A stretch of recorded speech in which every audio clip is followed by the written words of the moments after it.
Segala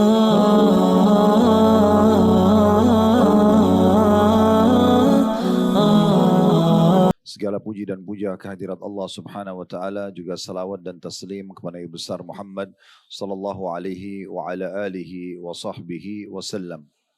Baik, yang pertama-tama yang paling pantas kita ucapkan adalah puji syukur kehadirat Allah Subhanahu wa taala atas segala nikmat, termasuk Allah masih memberikan kesempatan kita hari ini umur lagi yang bisa kita gunakan untuk ketaatan kepadanya, dan tentu kita beristighfar dan bertaubat kepada Allah bila ada kesalahan-kesalahan.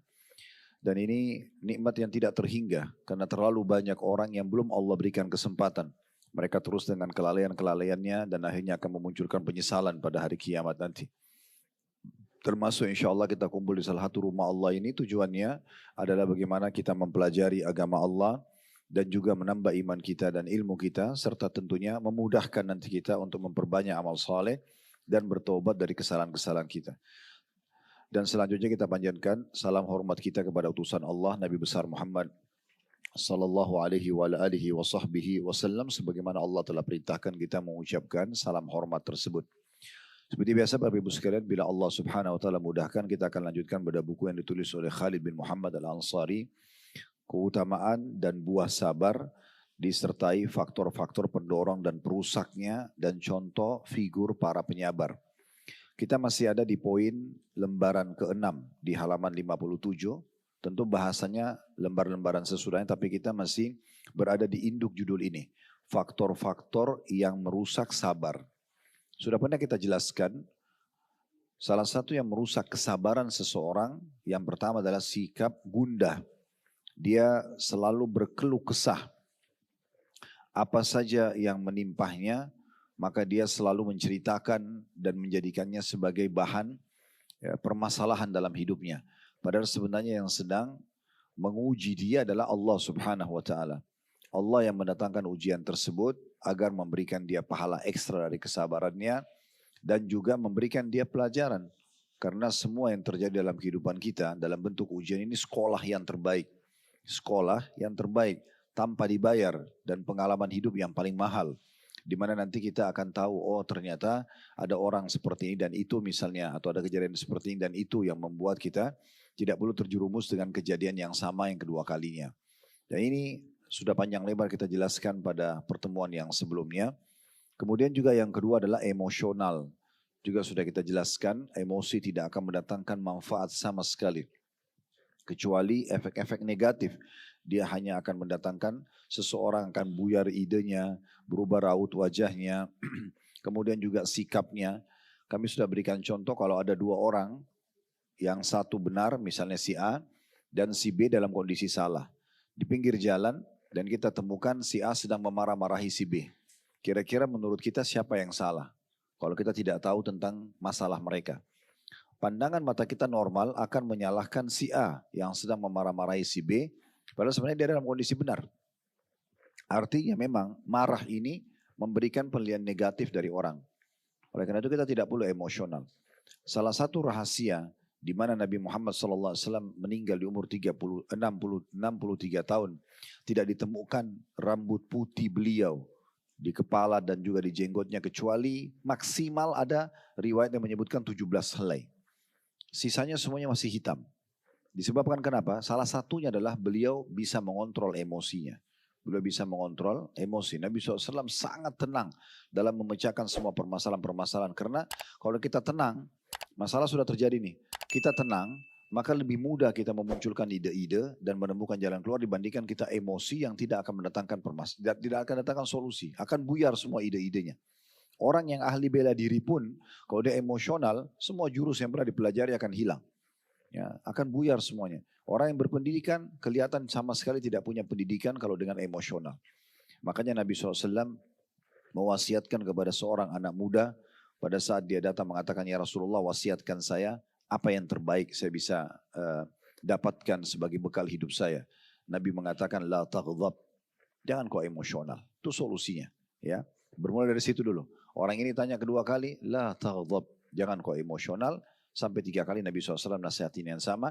Dan ini sudah panjang lebar juga kita jelaskan pada pertemuan yang lalu. Sebab yang ketiga adalah gelisah.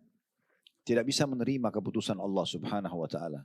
Saya sudah kasih tipsnya Bapak Ibu sekalian, ya tanpa menggurui tentunya, bagaimana kita harus bisa berada di dua sayap kehidupan.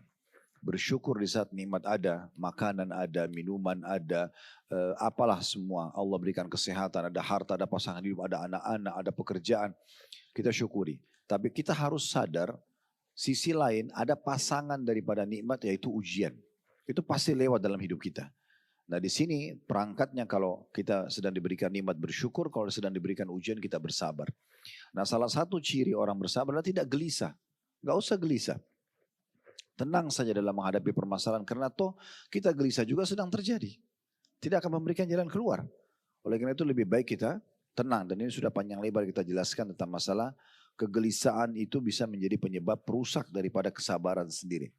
Lalu bagaimana supaya tidak gelisah? Kembali kepada Allah Subhanahu wa taala. Kembali kepada Allah. Saya pernah bilang, kalau kita sedang mendapatkan nikmat, yang ciptakan kita Allah, yang ciptakan nikmat itu Allah, yang bisa pertahankan hanya Allah. Kalau kita sedang diuji oleh Allah Subhanahu wa taala, penyakit, gangguan orang atau apa saja, maka yang ciptakan kita Allah, yang ciptakan ujian itu sendiri Allah. Dan yang bisa mengeluarkan kita dari masalah tersebut hanya Allah. Oleh karena itu tidak usah gelisah. Toh kita berada bersama dengan zat yang maha melihat, maha sempurna, maha hidup. Al-Hayyul Qayyum, sifat Allah itu adalah yang maha hidup dan terus menerus mengurus makhluknya. Allah tahu permasalahan kita, bukan Allah tidak tahu. Allah menguji kita. Dan Allah menilai bagaimana kita menghadapi permasalahan yang sedang kita diujikan. Kata seorang sahabat Nabi, seingat saya ini perkataan Abu Darda radhiyallahu anhu, beliau mengatakan, yang paling Allah cintai dari seorang hamba kalau dia sedang menguji hamba tersebut adalah hamba itu bisa menerimanya dengan lapang dada. Ya udah Allah sedang uji saya dengan penyakit sekarang, saya terima ini sebagai keputusan Allah, lalu ikhtiar mencari jalan keluar. Konsultasi dengan dokter, minum obat, oke, gak ada masalah. Tapi kita tidak gelisah di situ, kita tetap mengikuti arus prosesnya. Toh juga walaupun kita gelisah tidak akan mendatangkan kesembuhan misalnya, kecuali kita ikhtiar. Oleh karena itu ini salah satu faktor yang perlu jadi bahan perhatian secara khusus. Itu juga sudah kita jelaskan panjang lebar pada pertemuan kita yang lalu. Kemudian yang keempat adalah terburu-buru. Selalu tergesa-gesa. Ini salah satu sifat manusia, suka sekali tergesa-gesa. Berdoa sekarang, mau lihat sekarang hasilnya. Padahal dia pun kalau kerja di satu perusahaan, kemudian Bapak Ibu kerja di satu perusahaan, Bapak Ibu ingin dinaikkan jabatannya, ingin ditambah gaji atau payrollnya misalnya. Anda sedang mengajukan permohonan kepada dirut atau owner perusahaan.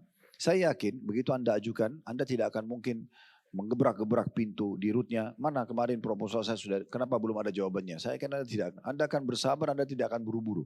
Karena Anda tahu itu akan dipelajari oleh manajemen dulu, nanti akan mereka berikan jawabannya.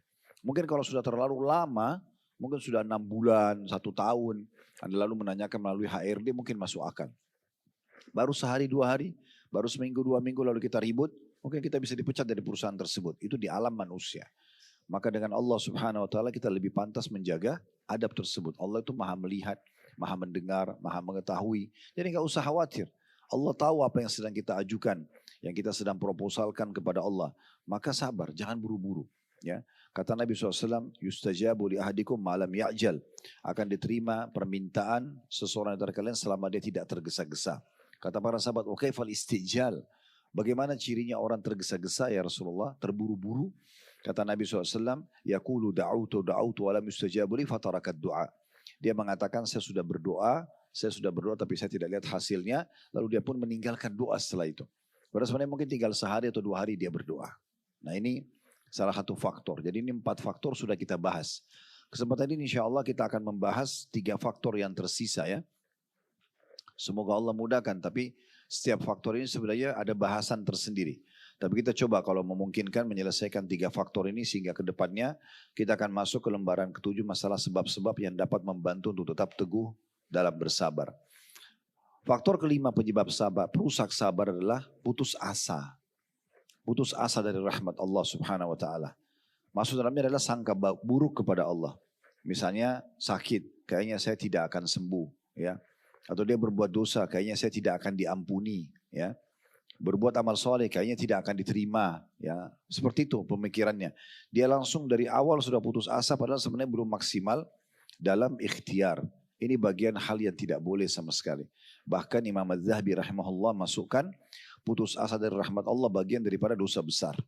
Bagian daripada dosa besar. Menyangka Allah tidak akan ampuni, Allah tidak akan sembuhkan, Allah tidak akan beri, Allah tidak akan selamatkan. Ini semua bersangka buruk kepada Allah. Padahal sebenarnya Allah bisa mendatangkan sekejap semua itu jawaban dan solusinya. Jadi dengan sangat mudah Allah bisa sembuhkan penyakit tanpa dokter. Allah bisa berikan jalan keluar dari semua masalah yang sedang kita hadapi dengan seketika. Tiba-tiba Allah balik kesedihan menjadi kegembiraan, itu semua bisa sekali. Tidak ada yang mustahil. Tapi bagaimana kita tidak boleh putus asa. Saya akan bacakan dulu dalilnya, baru kita masuk ke syarah atau penjelasannya. Yang diangkat oleh penulis di halaman 63 dari faktor kelima penyebab rusaknya sabar ini yaitu putus asa. Berangkat daripada surah Yusuf ayat 87 yang berbunyi, kata Nabi Yaqub alaihissalam kepada anak-anaknya, innahu la yai'asu min rauhillahi illa al-qaumul kafirun. Sesungguhnya tidak ada yang berputus asa dari rahmat Allah kecuali kaum yang kafir. Adapun orang-orang beriman kata penulis, maka mereka adalah orang-orang yang bersabar dan beriman kepada janji Allah Ta'ala. Dan sikap putus asa tidak mendapatkan jalan untuk masuk ke dalam hati mereka. Jadi tidak ada celah untuk kita putus asa. Kita kalau masuk ke rincian begini. Dalam Islam, Anda kalau menghadapi sebuah masalah, Anda ingat 6 huruf ini. Solusi. Masalah apapun, yang kita pikirkan solusinya. Bukan lagi kita tanyakan kenapa terjadinya. Kalau sudah terjadi, bangun tidur sakit. Gak ada gunanya kita menanyakan lagi, kenapa saya sakit ya. Lalu dicarilah berbagai macam alasan, karena AC kedinginan semalam, karena hujan yang turun, karena saya minum dingin semalam, atau apalah. Sekarang sudah terjadi. Yang terbaik, yang membuat hidup kita tenang, kita bisa bersabar, solusinya langsung. Solusinya adalah, udah minum obat, minum teh hangat, istirahat yang cukup, konsultasi dokter, nah itu selesai. Jadi semua masalah kalau Anda lakukan ini, maka akan lebih mudah karena Anda, ini hidupan ini seperti game ya. Mentok satu titik kita akan cari jalan keluar di titik lain. Kenapa diajarkan seperti itu di permainan-permainan itu? Karena memang harusnya orang menemukan solusinya. Tanpa kita mengatakan game itu silakan dimainkan. Tetapi supaya mudah difahami saja pendekatan makna. Maka seperti itu kurang lebih. Kita jangan putus asa. Dengan cara kita langsung memikirkan solusi dari permasalahan. Karena permasalahan itu pasti akan berlalu dalam hidup kita. Saya pernah jelaskan Bapak Ibu sekalian, semua ini berpasang-pasangan. Seperti kita lapar, kita kenyang. Atau sebaliknya, kita kenyang, kita juga akan lapar. Sebagaimana kita muda, kita akan tua. Sebagaimana kita sehat, kita akan sakit. Itu berpasang-pasangan. Orang yang paham ini, sistem ini, mereka akan mudah melalui semua ujiannya. Karena dia tahu, sekarang saya sehat nih. Satu waktu saya sakit, oh saya kan juga pernah sehat. Udah selesai. Solusinya kalau lagi sehat bersyukur, kalau lagi ujian sakit saya bersabar.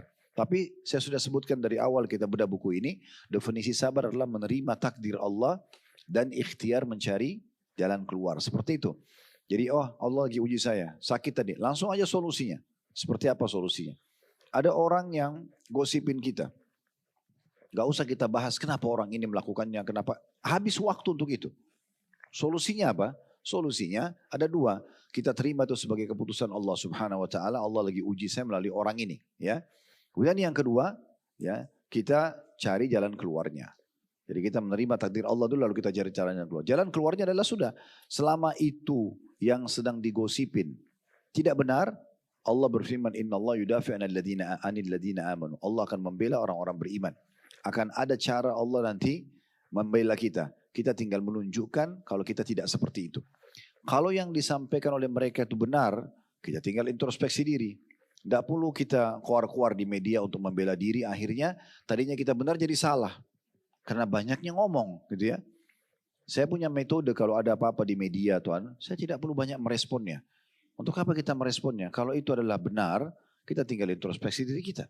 Istighfar kepada Allah, bertobat. Kalau itu salah, maka kita yakin Allah akan membela kita. Itu alhamdulillah juga kita tidak melakukan perbuatan yang salah gitu ya. Nah seperti itu. Akan lebih mudah. Karena kadang-kadang kita karena terlalu banyak mengadakan pembelaan diri, ya, apalagi tidak ditanyakan, akhirnya kita terjerumus pada perbuatan yang salah. Ya kan? Tadinya kita cuma butuh mungkin kalau volumenya 3 saja untuk merespon ini, kita kena membalasnya 7 angkanya, maka kita jadi terbalik menjadi salah. Nah itu, ini penting untuk kita garis bawahi. Maka ini salah satunya teman-teman yang harus kita perhatikan gitu ya. Jadi orang-orang beriman tidak akan pernah putus asa ya.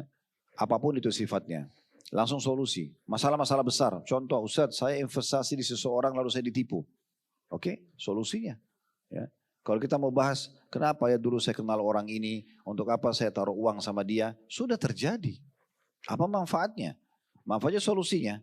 Ya udah, solusinya apa? Kita terima dulu. Ini jangan lupa poin pertama yang paling penting. Terima dulu sebagai ujian dari Allah Subhanahu Wa Taala. Allah lagi uji saya melalui orang ini. Ya udah selesai, habis itu kita ikhtiar. Mungkin kita bisa menagih dia, kita bisa laporin dia, itu betul daripada ikhtiar. Ya, kita kalau sakit tadi kan, kita konsultasi sama dokter, minum obat, itu solusinya. Nah seperti itu, kita bisa lakukan. Sambil kita nikmati aja prosesnya. Pasti Allah Subhanahu Wa Taala benar dengan janjinya, fa inna ma'al usri yusra. Di setiap kesulitan ada kemudahan. Lalu Allah ulangi, inna ma'al usri yusra. Setiap kesulitan pasti akan ada kemudahan. Jadi kita harus faham tentang masalah ini. Apapun dalam hidup Bapak Ibu yang berat, maka langsung pikirkan solusinya. Dengan dua hal tadi saya bilang. Tolong digarisbawahi. Terima itu sebagai ujian dari Allah. Kemudian yang kedua cari jalan keluarnya. Saya ingin menukil sebuah kisah para sahabat Nabi Ridwanullahi alaihim. Mereka di fase Mekah, Bapak Ibu sekalian, di fase Mekah itu disiksa. Kalau kita hidup dulu di masa itu, kita coba bayangkan ya, jalan dimanapun di Mekah, waktu itu ya, setiap jalan utamanya atau lereng atau jalan-jalan gangnya, itu kita bisa setiap saat dipukul oleh orang, bisa setiap saat diambil harta oleh orang, dan yang melakukan dari penduduk Mekah tidak akan dihukum oleh pemerintah setempat. Coba bayangkan bagaimana susahnya orang hidup pada saat itu. Tidak cukup di situ. Di tahu Muslim, diambil, diseret di pinggir jalan, disiksa semua mereka. Itu yang terjadi. Para sahabat Nabi disiksa di pinggir-pinggir jalan di kota Mekah. Kalau Anda pernah dengar nama ini, orang yang pertama mati syahid dalam Islam, budaknya Abu Jahal, Sumayyah, radhiyallahu anha, wanita pertama mati syahid dalam Islam, karena dibunuh, ditusuk perutnya oleh Abu Jahal. Suaminya Yasir, ya, dan anaknya Yasir pun terbunuh mati syahid, dibunuh oleh Abu Jahal dan pengawal-pengawalnya. Ammar anaknya yang masih 9 tahun itu sempat disiksa, bahkan disuruh mengakui ya bahwasanya dia kufur kepada risalah Nabi Muhammad SAW. Dan Ammar mengakukan itu karena dia kesakitan dipukul masih anak-anak, dia mengatakan baiklah saya kufur kepada risalah Muhammad. Lalu kata Abu Jahal, saya tidak mau lepas kau sampai kamu katakan, ada unta lewat, sampai kamu katakan unta ini Tuhanku. Maka Ammar mengatakan iya, unta itu Tuhanku. Lalu kemudian dilepas oleh Abu Jahal. Setelah itu Ammar sempat menyesal. Lalu kemudian beliau pun datang kepada Nabi SAW menceritakan, ya Rasulullah seperti ini kejadiannya. Maka kata Nabi SAW, wahai Ammar, kalau seandainya besok mereka lakukan lagi padamu, maka ucapkan yang sama. Lalu turunlah firman Allah Subhanahu Wa Taala, sesungguhnya Allah tidak akan menghukum orang ya yang hanya karena tertekan atau karena ucapan lisannya. Ya, tetapi apa yang diyakini dalam hati, karena Ammar tidak yakin dengan itu. Cuma dia disiksa, dia akan ya dihukum mati dan dia tidak mampu menampung kematian tersebut atau menghadapinya, maka dia pun mengucapkan ya illa man ukriha wa qalbuhu mutmainnun bil iman, kecuali orang yang dipaksa kata Allah sementara hatinya dipenuhi dengan keimanan. Walaupun ayah dan ibunya sudah terbunuh mati syahid ya. Kemudian kita juga tahu kisah Bilal oleh Umayyah bin Khalaf. Umayyah yang menaruh batu di atas perutnya di siang hari, di siang bolong matahari di padang pasir. Kita tahu Khabbab bin Arad radhiyallahu anhu, di mana punggung tulang belakangnya dari leher sampai ke tulang ekornya itu ada bolong di sebelah berwarna hitam kemerah-merahan karena ditaruh batu panas di tanah kemudian diseret sehingga luka, dan itu bertahan sampai beliau meninggal dunia. Makanya di zaman kerajaannya kekuasaannya Umar bin Khattab radhiyallahu anhu, ada Khabbab di situ. Kata Umar, wahai Khabbab, siksaan apa yang Quraisy lakukan padamu yang paling menyakitkan? Kata Khabbab, ya sambil membuka bajunya, dia mengatakan ini wahai Amir Mu'minin, diperlihatkan. Jadi tulangnya itu, tulang belakangnya di sebelahnya itu ada bolong besar sekali, ya, dari atas sampai bawah dan merah kehitam-hitaman. Itu setelah sekian tahun dia disiksa, masih ada bekasnya sangat besar. Sampai Umar waktu lihat, Umar nangis. Umar dulu masa jahiliyah benci Islam. Beliau nangis, lalu beliau mengatakan, apa yang mereka lakukan padamu? Kata dia, Khabbab, ya Amir Mu'minin, wahai pemimpin orang beriman, ini julukan raja di masa itu. Mereka meletakkan batu-batu yang agak tajam, dipanaskan, sengaja dibakar, panas, ditaruh di padang pasir juga yang terik matahari, lalu tangan dan kaki saya dipegang, lalu saya diseret di atas batu tersebut. Mereka lakukan itu, ya. Tetapi sahabat-sahabat ini sabar, Bapak Ibu sekalian. Saya nggak tahu ya kalau kita hidup di masa itu kita bisa sesabar mereka nggak. Tapi ini contoh saja. Pertemukan perbuatan-perbuatan mereka ini dengan apa yang kita hadapi sekarang. Kadang-kadang kita cuma flu dan demam, kadang-kadang cuma hanya digosipin sedikit. Ini orang disiksa secara fisik, ya. Sampai ada seorang wanita disiksa dari pagi sampai menjelang malam. Dan orang-orang Quraisy satu tinggalkan mengatakan, sungguh kami tinggalkan kalian wahai kaum muslimin bukan karena kasihan. Kami cuma jenuh, bosan udah siksa kalian. Apa kata para wanita-wanita muslimah pada saat itu? Sesungguhnya yang membuat kalian melakukan ini pada kami adalah Allah. Dan kami terus akan bersabar. Sampai nyawa mereka terenggut pun mereka sabar gitu ya.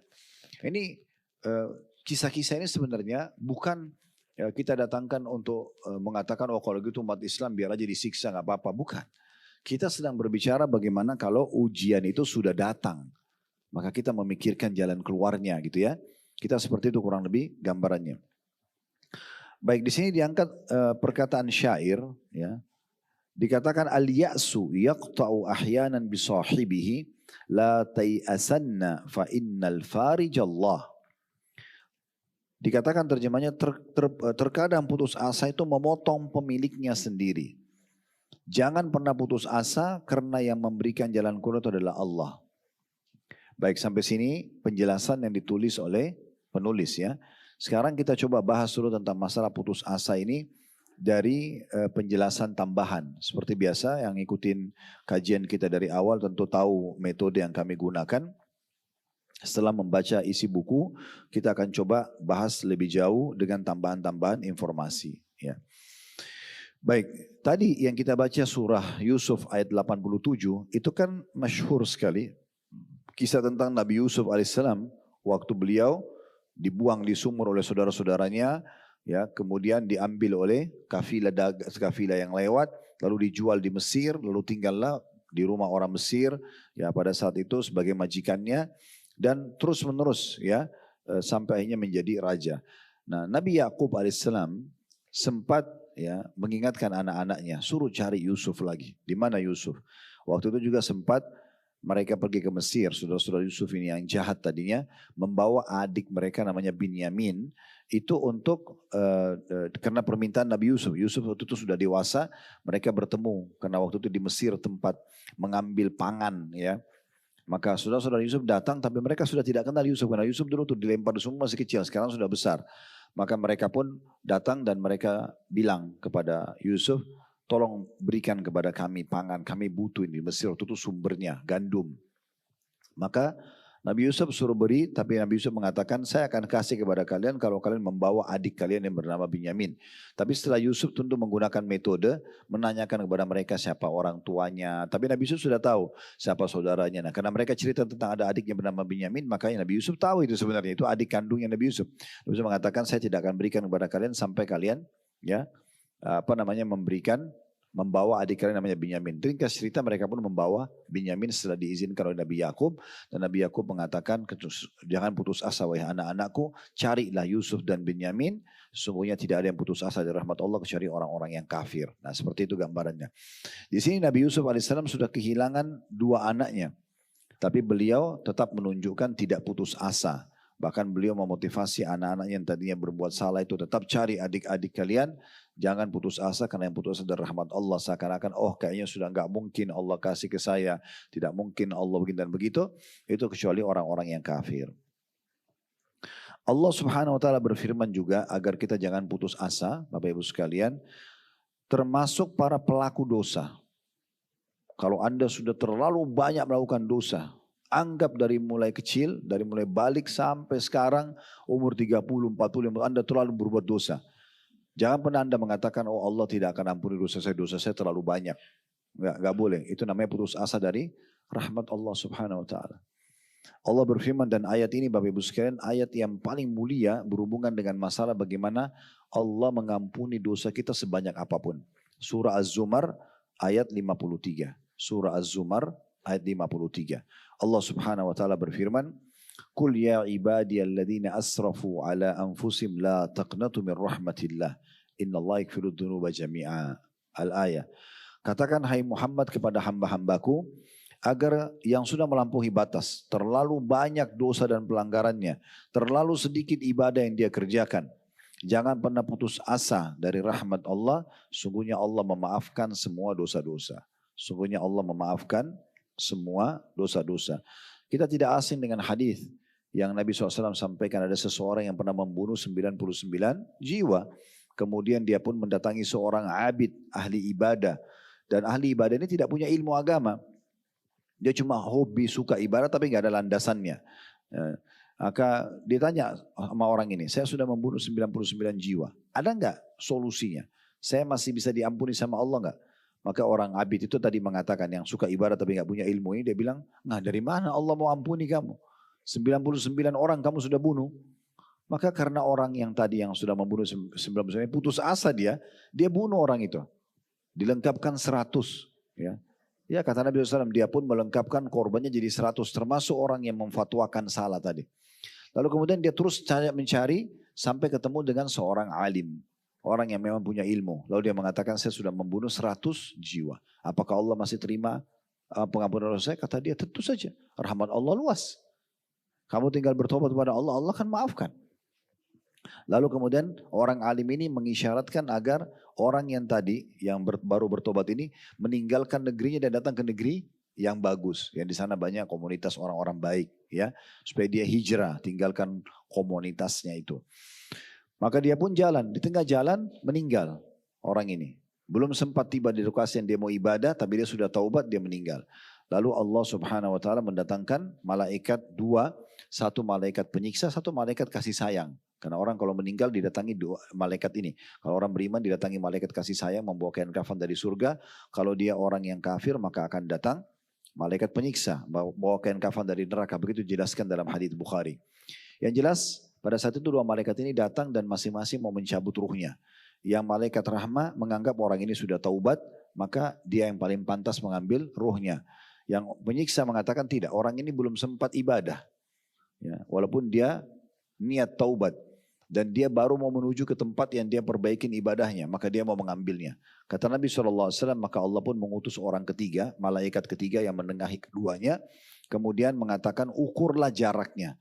Kalau orang ini lebih dekat ke negeri yang dia buat maksiat, maka yang mengambil malaikat penyiksa. Kalau dia lebih dekat ke negeri yang dia bertaubat, maka malaikat kasih yang mengambilnya. Maka Allah Subhanahu Wa Taala, kata Nabi SAW, melebihkan ya jarak yang menuju ke membuat lebih jauh jarak tempat dosa dia dulu dan mendekatkan jarak yang dia mau pergi ke tempat yang untuk bertaubat. Maka yang mengambil dia malaikat rahmah, malaikat kasih sayang. Tidak ada sesuatu yang menghalangi orang untuk bertaubat walaupun sebanyak apapun dosanya.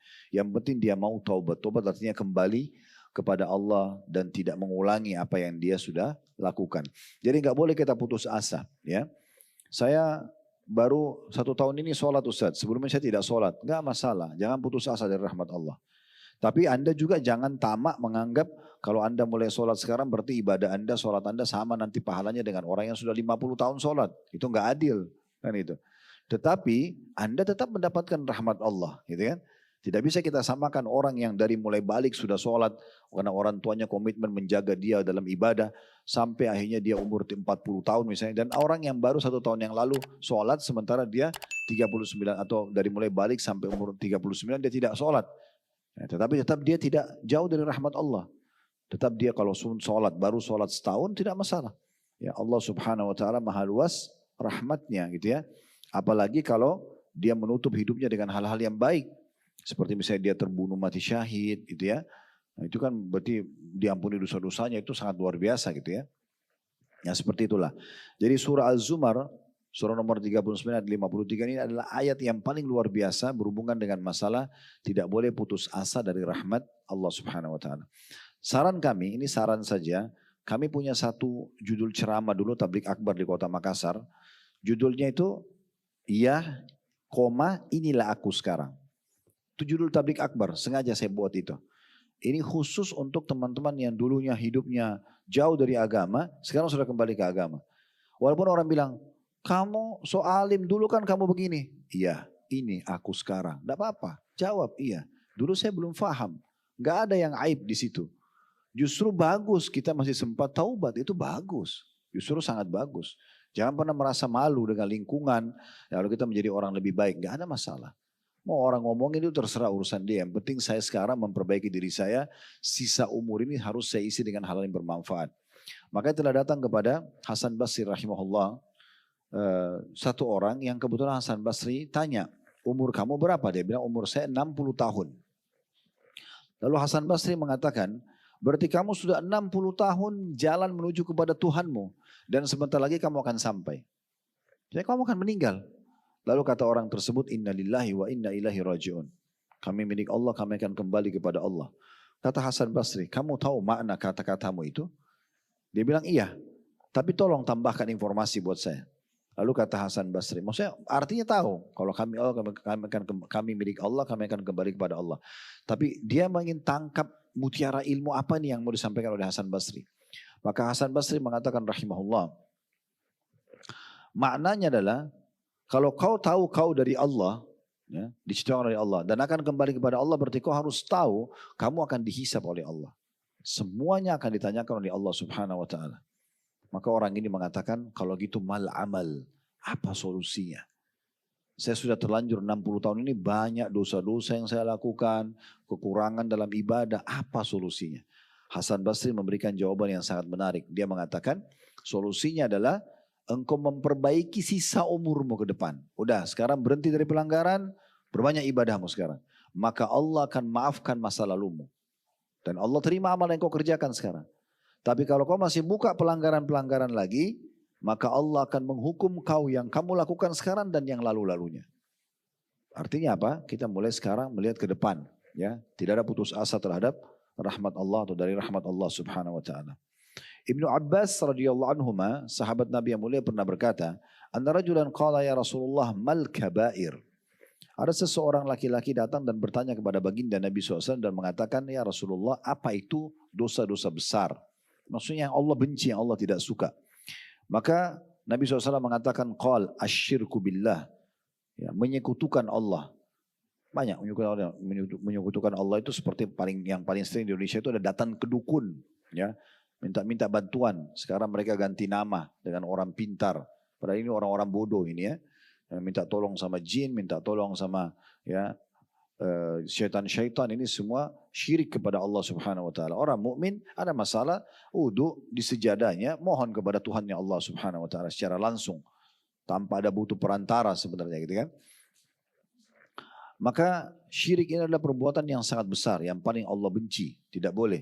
Dan dalam surah An-Nisa Allah ulangi 2 kali, innallaha la yaghfiru an yushraka bihi wa yaghfiru ma duna dzalika liman yasha. Allah tidak akan maafkan dosa syirik, menyekutukan Allah nanti di hari kiamat di timbangan amal, dan Allah masih bisa maafkan dosa-dosa yang lain.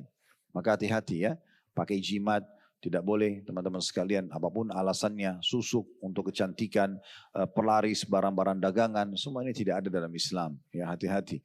Maka kita harus tinggalkan kesyirikan. Dan ini ada bahasan tentu panjang lebar, saya tidak bahas sekarang. Karena yang kita ingin titik beratkan adalah teguran atau peringatan Nabi yang kedua. Setelah dosa besar syirik, beliau mengatakan wal ya'su min rohillah wal qanutu min rahmatillah.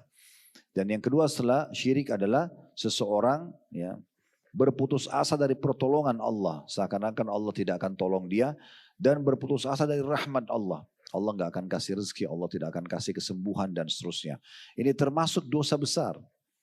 Jadi putus asa itu adalah bukan hanya sekedar merusak kesabaran tadi yang kita bahas, tapi memang dia bagian dosa besar. Fahamilah teman-teman sekalian, Allah Ta'ala, Allah yang maha tinggi tidak akan membebankan kita di atas kemampuan kita. Tidak mungkin. Bapak Ibu kalau diuji sama Allah sesuatu, Allah tahu Bapak Ibu bisa lewatin. Bisa. Makanya kata Nabi SAW, Allah tidak akan menguji hamba di atas kemampuannya. Ujian itu akan bisa dilalui bagaimana caranya. Kalau Anda lagi kuliah atau Anda lagi sekolah, bagaimana Anda supaya lulus ujian? Belajar. Nah ini belajar seperti ini. Oh ternyata itu jalan keluarnya. Jadi kalau ada ujian nanti dihadapi dengan cara seperti itu. Ya, kita bersabar. Nah seperti itulah. Dan Allah berfirman dalam surah Al-Baqarah ayat 286, la yukallifullahu nafsan illa us'aha. Allah tidak akan bebankan satu jiwa di atas kemampuannya. Jadi nggak mungkin. Berarti semua ujian itu Allah tahu kita mampu lalui. Kalau kita tidak mampu lalui teman-teman sekalian, maka Allah tidak akan ujikan kepada kita. Allah tahu kita ini semua belum mampu menghadapi seperti teman-teman di Palestina. Makanya kita tidak diuji begitu. Allah tahu mereka mampu lalui itu. Sampai detik ini kalau kita dengar, umumnya mereka mengatakan Alhamdulillah anak saya mati syahid, Alhamdulillah istri suami saya mati syahid, misalnya orang tua saya. Mereka dengan senangnya. Makan susah tapi mereka masih makan dan masih misalnya mengatakan Alhamdulillah. Hampir setiap saat saya ikutin perkembangan mereka itu luar biasa. Dan saya sempat berpikir merenung sejenak, introspeksi diri. Mungkin kalau diujikan pada kita belum tentu kita mampu ini. Maka beban itu dibebankan pada orang kemampuannya. Ada orang diuji dengan penyakit sudah 10 tahun. Tapi dia bisa lalui. Mungkin kalau kita belum tentu kita bisa. Oleh karena itu teman-teman sekalian jangan terlalu berlebihan bersangka buruk kepada Allah. Kenapa saya diuji begini, kenapa saya begini dan begitu. Itu pasti sunnatullah. Sistem dalam kehidupan ada nikmat, ada ujian. Gak mungkin tidak. Jangan membodohi diri sendiri seakan-akan kita mau nikmat terus ya. Makanya sudah dikasih perangkatnya, nikmat ada syukur, ujian ada bersabar. Dan ini yang sedang kita bahas masalah sabar. Satu buku ini semua bahas tentang sabar. Dari awal kita pelajari, kita sudah pelajari dari Al-Quran dengan tafsir-tafsirnya. Dari hadis-hadis Nabi SAW dengan tafsir-tafsirnya. Kemudian perkataan salafus saleh dengan makna-maknanya gitu kan. Kemudian contoh-contoh figur dari orang sabar. Dan sekarang kita pelajari tentang faktor perusak sabar. Semua ini adalah hal-hal yang membuat rincian ini kita pelajari supaya kita bisa melalui ujian-ujian yang ada. Dan yakinlah bahwasanya Allah selain tidak akan bebankan di atas kemampuan kita, juga Allah akan mendampingi kita. Allah akan dampingi kita, teman-teman sekalian. Allah akan mendampingi kita selama kita memang mau kembali kepadanya. Kalau Anda terus bergantung pada manusia, keluh sama tetangga ini, keluh sama teman yang itu, keluh sama kerabat yang ini, gak ada solusinya karena ini kasih jalan-jalan sesuai dengan akalnya dia sendiri. Apalagi kalau Anda bicara bukan pada ahlinya, ini masalah besar ini. Ya. Anda punya masalah rumah tangga, bicaranya sama orang yang gagal rumah tangga, nggak bisa. Nggak bakal ketemu. Atau bicara sama orang yang belum menikah, ini nggak bakal nyambung. Ada di antara kerabat kami sampai bercerai karena si istrinya, kalau ada masalah selalu bicara sama adiknya yang masih gadis. Adiknya gadis nggak ngerti apa-apa. Karena adik ini sumpah selalu dengar kakaknya keluh kesah tentang suaminya, lama-lama dia bilang, Kak cerai aja. Bodohnya diikutin sama dia. Dia cerai sama suami, setelah cerai baru menyesal. Kan agak unik, bukan pada ahlinya. Untuk apa? Bicara pada ahlinya, itu pun konsultasi. Saya pernah bilang gitu ya. Beda konsultasi dengan curhat. Konsultasi, ini hukumnya apa? Apa solusinya? Itu konsultasi namanya. Ya, kalau curhat hanya kepada Sang Pencipta Allah itu yang paling tepat. Tuangkan semua di sejadah kita, tuangkan semua pada saat sujud, pada saat doa, tuangkan, bicara berdua sama Allah. Itu puncak daripada kesempurnaan doa. Kita bicara sama Allah. Kita yakin Allah sedang mendengar, melihat kita. Dan kita terima itu sebagai ujian. Minta agar Allah berikan ketabahan, minta agar Allah berikan jalan keluar, Allah berikan maksimal pahala gitu ya. Saya pernah berbagi sebuah kisah menarik dari kisah Zakwan ibn Kaisan rahimahullah. Julukannya beliau Taus, Taus itu burung merak. Beliau bilang saya pernah haji, kemudian saya dengar ada orang berdoa di dekat Ka'bah. Saya belum pernah dengar doa seindah itu gitu. Dan saking indahnya doanya, sampai saya ingin dekatin kuping saya untuk dengar doanya orang ini. Dan doa ini Bapak Ibu sekalian, tidak akan muncul ukiran-ukiran kata-kata indah kecuali kita sudah rutin berdoa. Baru Allah kasih keberkahan. Ya. Kalau kita jarang berdoa kita bingung mau doa apa lagi ya. Tapi kalau kita sudah rutin Allah datangkan kata-kata doa yang kita tidak pernah terfikir sebelumnya. Lalu tiba-tiba kata Zakwan rahimahullah, orang itu tiba-tiba sudah terbawa dengan arus tawaf, saya sudah tidak lihat dia di mana. Maka saya pun mencari tidak ketemu. Dan selama haji saya berdoa, ya Allah pertemukan lagi saya sama orang ini. Saya ingin dengar doanya. Subhanallah kata Zakwan, di akhir waktu di Arafah, sudah mau ke Muzdalifah malam hari, saya ketemu orang itu. Saya lihat orang itu. Dan di Arafah ini puncaknya doa. Apalagi mau terbenam matahari. Nabi SAW habis asar sampai terbenam matahari tidak menurunkan tangan beliau, terus berdoa kepada Allah karena beliau bersabda hari terbaik doa adalah hari Arafah. Maka dia bilang, Zakwan bilang, saya pergi mendengarkan doa orang itu. Di antara potongan doa dari sekian banyak doa yang saya tangkap dan itu pesan luar biasa. Siang ini Bapak Ibu dengar orang ini sudah meninggal sekian ribu tahun yang lalu, 1000 tahun dulu kisahnya ini. Ya. Bagaimana Allah berkahi dan Allah datangkan sampai kita masih bisa dengar. Kata Zakwan ibn Kaisan, seorang ulama besar ini, Taus. Bapak Ibu kalau mau nanti searching di Google lebih salim kita, kisah Taus atau Zakwan atau biografi beliau. Itu keajaiban luar biasa. Ulama yang tampan, kaya, pintar, dan gurunya semua ulama. Dianggap dia itu gurunya, ulama-ulama di negara-negara Islam itu belajar dari dia. Ini menukil kisah ini. Maka dia bilang, salah satu potongan yang diucapkan orang tersebut, ya Allah, sebelum tinggalkan Arafah, kalau seandainya engkau menerima pahala hajiku ini, berikanlah pahala yang sempurna. Dan kalau seandainya engkau tidak menerima pahala hajiku, maka jangan engkau haramkan aku dari pahala atas musibahku itu. Maksudnya kalau sampai tidak diterima hajiku pun, tetap catatkan aku pahala karena ini musibah bagi aku. Itu kan luar biasa gitu. Mereka tidak pernah putus asa dari rahmat Allah subhanahu wa ta'ala. Allah berfirman dalam surah Al-An'am, ini dalilnya, ayat 17. Wa iyyamsaskallahu bidurrin fala kashifa lahu illahu. Dan jika Allah menimpakan satu ujian mudarat kepadamu, maka ketahuilah tidak ada yang dapat menghilangkannya kecuali Allah itu sendiri. Jadi nggak ada gunanya minta tolong sama yang lain kecuali Allah subhanahu wa ta'ala. Kalau curhat tadi saya bilang ya. Kalau sebatas yang Allah izinkan, konsultasi dan segala macam itu masih oke. Jadi ayat ini sangat dalam maknanya. Jika Allah menimpakan satu mudarat ya kepadamu, maka tidak ada yang dapat menghilangkan kecuali Allah itu sendiri. Saya sudah bilang ya. Kalau sedang ada nikmat yang ciptakan kita Allah, yang ciptakan nikmat itu Allah, yang bisa mempertahankan hanya Allah. Ada ujian yang ciptakan kita Allah, ciptakan ujian itu Allah, yang bisa memberikan jalan keluar hanya Allah. Lalu ngapain ngomong sama orang lain, sama manusia misalnya. Kecuali konsultasi tadi saya bilang, sebatas bertanya, ya itu mungkin. Kemudian juga dalam ayat yang lain surah An-Nahl, surah nomor 16 ayat 53, di mana Allah Azza wa Jalla berfirman, An-Nahl surah nomor 16 ayat 53, وَمَا بِكُم مِّن نِعْمَةٍ فَمِنَ اللَّهِ ثُمَّ إِذَا مَسَّكُمُ الضُّرُّ فَإِلَيْهِ تَجْأَرُونَ. Dan apa saja nikmat yang ada padamu, semua yang kalian rasakan sebagai sebuah nikmat, makanan, minuman, oksigen, air, apalah kesehatan, pasangan hidup, keturunan, harta, jabatan dan seterusnya, maka dari Allah datangnya. Maka jangan kita selalu berlebihan berbangga-bangga seakan-akan kelebihan kita. Allah yang memberikan semua nikmat itu, maka syukuri. Boleh dinikmati tapi syukuri. Dan bila kamu ditimpa oleh kemudaratan, ujian, maka hanya kepadanya lah, kepada Allah kamu meminta pertolongan. Karena tidak ada solusi kecuali minta kepada Allah subhanahu wa ta'ala. Itu juga sejalan dengan surah Al-Fatihah yang sering kita baca ya. Dalam sholat 17 kali kita baca Al-Fatihah ini kalau di sholat wajib. Belum bicara sholat sunnah ya. Di subuh 2 rakaat 2 kali kita baca. Di duhur 4 rakaat berarti 4 kali kita baca. Di asar 4 kali. Di maghrib 3 kali. Di isya 4 kali. Ini kalau kita akumulasikan berarti kurang lebih 17 kali ya. Selalu kita ulangi. Iyyaka na'budu wa iyyaka nasta'in. Artinya apa? Hanya kepadamu kami menyembah. Hanya kepadamu kami minta tolong.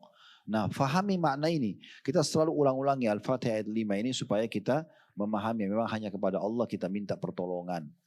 Jangan Bapak Ibu sekalian melakukan kesyirikan kepada Allah. Ini sering kami ingatkan di pengajian. Salatnya iyyaka na'budu wa iyyaka nasta'in. Hanya kepadamu ya Allah kami menyembah. Hanya kepadamu kami minta tolong. Tapi habis salam minta-minta di kuburan di sebelah masjidnya. Mana tadi komitmen mengatakan iyyaka nasta'in. Kenapa bawa air? Kenapa ambil tanah di situ? Kenapa panggil-panggil orang yang sudah mati jadi tulang belulang? Kan itu. Oh ini karena orang alim Ustaz.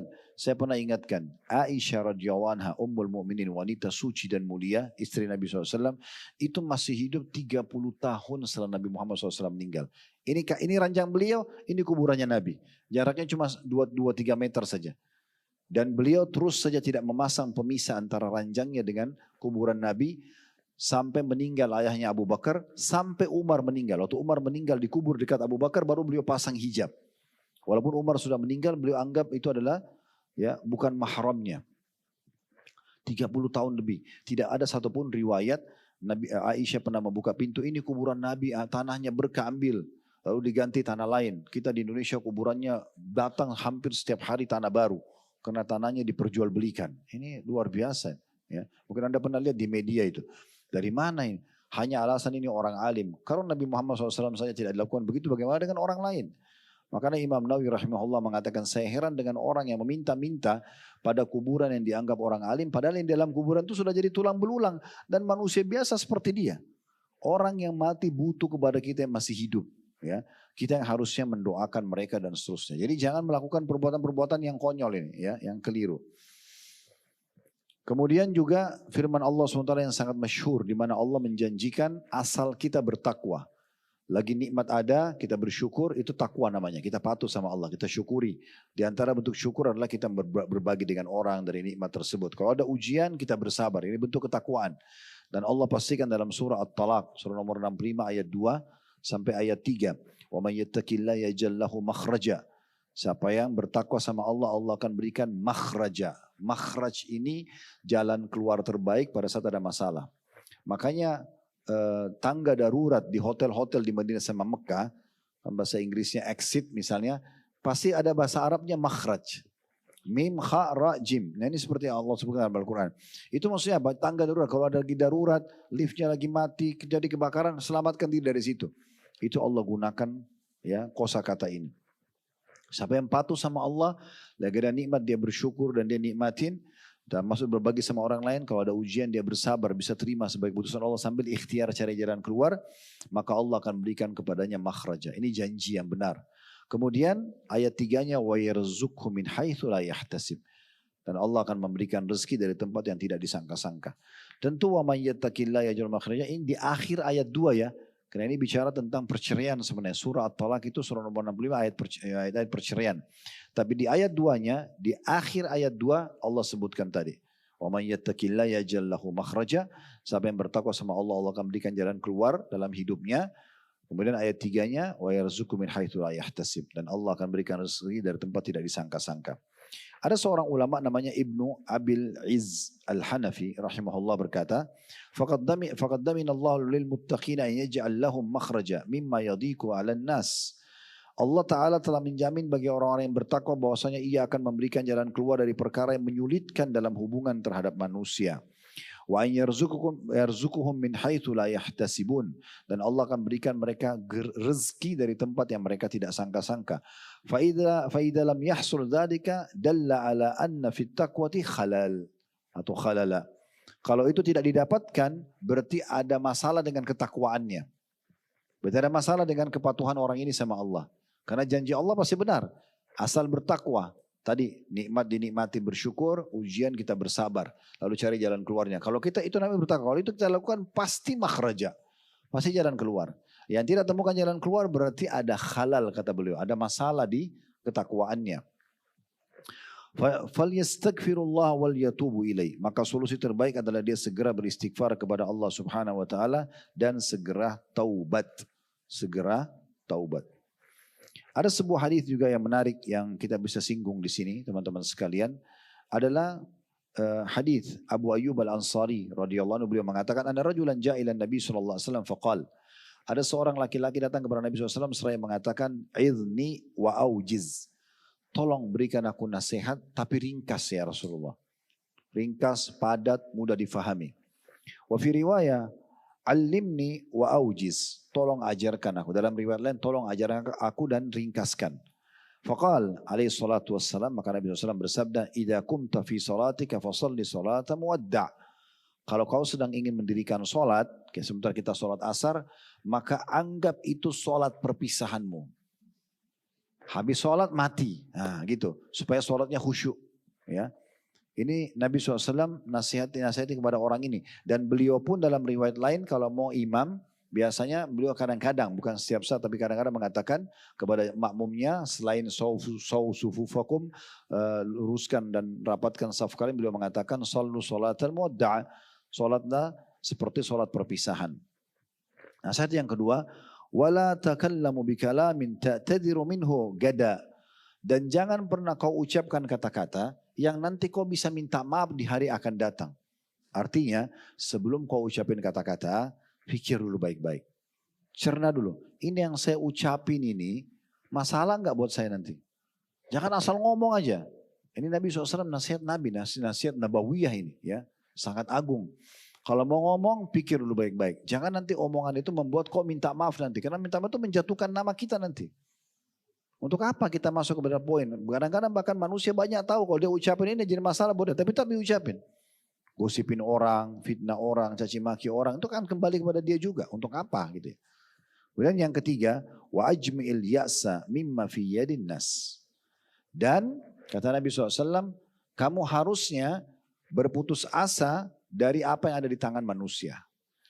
Di poin ini, dari hadits ini, dan hadits ini disebutkan oleh Imam Ahmad dan juga dihasankan oleh Al-Busiri, ya. Ada juga ulama yang melemahkannya, tetapi umumnya ulama ada yang menghasankan hadits ini.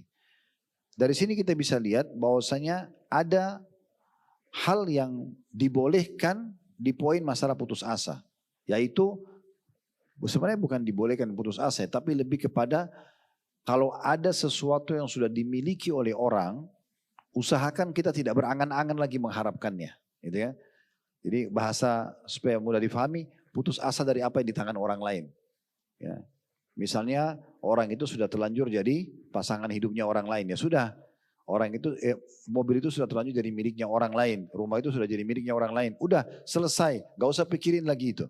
Karena biasanya yang mengganggu juga, ya, yang memunculkan sifat putus asa ini dan akhirnya sampai pada tingkat menyalahkan takdir Allah. Kok dia sih yang dapat rumah di sudut, kok bukan saya?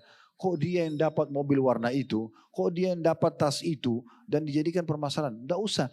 Kalau sudah dimiliki orang lain selesai. Pindah ke yang lainnya. Saya ingin berbagi poin yang pernah saya bagi juga di pengajian kita, ya. Teman-teman sekalian, kita ini semua hanya banyak terpengaruh dengan casing saja. Saya sudah pernah bilang, semua ibu-ibu di sini yang hadir sama. Judulnya wanita. Beda casing ya. Ini putih, ini gemuk, ini pendek, ini turunan ini. Tapi judul intinya wanita. Sama. Saya sama semua laki-laki ini sama. Judul induk kami laki-laki. Beda casing ya. Maksudnya apa? Jangan hanya terpengaruh dengan casingnya. Nggak bisa teman sama orang ini, teman sama yang lain. Nggak bisa nikah sama ini, nikah sama yang lain. Selesai. Mudahkan aja urusannya. Sama-sama manusia. Sama-sama ini wanita, ini laki-laki. Makanan. Bedanya apa? Orang makan di piring emas sama orang makan di daun pisang. Casingnya. Ini piring emas, ini daun pisang. Intinya apa? Makan. Coba fahami ini ya. Jadi mudah semua nanti. Ya. Apa depan mata kita ada rezeki? Alhamdulillah. Nah sama tempe ya sudah bismillah. Mau di daun pisang, mau di piring plastik, mau di piring. Sama aja. Intinya kita makan kan gitu. Yang penting kaidahnya halal. Nah sudah kan gitu. Banyak orang kadang-kadang karena hanya kena casing. Nah ini yang membuat nanti dia bisa putus asa dari rahmat Allah gitu kan. Jadi ini poin juga yang perlu kita garis bawahi. Allahu a'lam. Umar bin Khattab berkata, inna tam'a faqr. Ketamakan terhadap apa yang sudah dimiliki orang lain ya itu adalah kefakiran. Orang miskin sebenarnya itu. Dia sudah punya rumah misalnya di kompleks ini, tapi dia terus aja gerutu sudah 10 tahun, itu rumah dulu saya mau beli loh. Misal, padahal rumah itu sudah milik orang, untuk apa tamak dengan di tangannya orang lain? Kan gitu. Atau berharap mudah-mudahan dia mati, mudah-mudahan dia jual, atau apa gitu ya. Atau orang menikah, mudah-mudahan dia cerai supaya nikah sama saya. Ini gak ada manfaatnya. Wa innal ya'as gina. Dan orang justru yang tidak berharap apa yang di tangan orang lain itu adalah kekayaan yang sebenarnya. Itu yang kekayaan yang sebenarnya. Wa innal insani idza ayasa minasyai istagna anhu. Sesungguhnya orang itu kalau Allah sudah cukupkan ya, atau kalau ketika seseorang itu merasa terlalu berharap kepada sesuatu, Allah akan cukupkan ia terhadap sesuatu tersebut. Maksudnya kalau dia sudah coba, sudahlah ini sudah rezekinya orang, sudah bukan rezeki saya. Nanti Allah kasih dia penggantinya yang lebih baik. Itu kata Umar radhiyallahu anhu. Jadi tidak perlu kita menghabiskan waktu untuk hal-hal yang seperti ini. Allahu a'lam. Kalau ada benar dari Allah silakan diambil dan diamalkan. Kalau ada salah